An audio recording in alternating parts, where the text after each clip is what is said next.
one of the most interesting myths is that which relates to Orion, the son of Jupiter. Orion was a mighty hunter. Orion was a giant. And even gods fall in love, and he fell in love with Merope. She was the daughter of the king of Chios. And so Orion went to Chios and he says, I want your daughter, be my wife.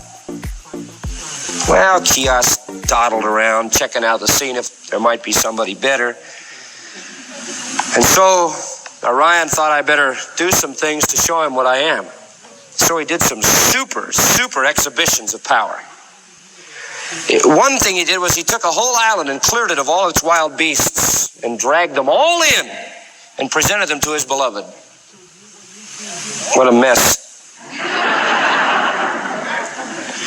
And still the father was unimpressed. So he was very concerned. And he was enraged by the indifference of the father. So he decided to really act on his own. And he sought his bride by violence, and the father got upset. And one night Orion got drunk. And the father put his eyes out and cast him into the sea to die. Well, as the legend goes,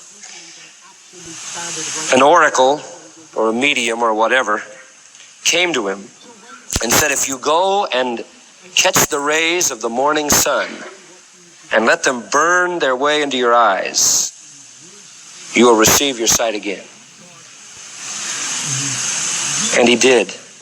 And he gained his sight.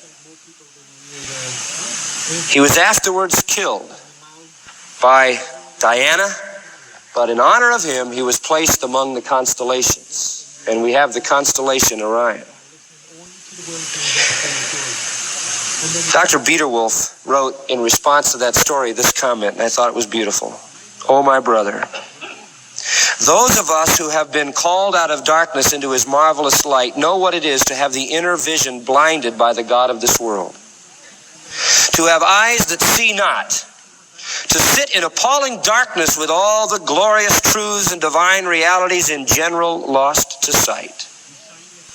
But there is one who is full of light, of pity and love. And you can, if you will, turn your blind face toward heaven until the Son of Righteousness arises with healing in his wings, until he who looses the bands of Orion shines on you and turns the shadow of death into the brightness of the morning light.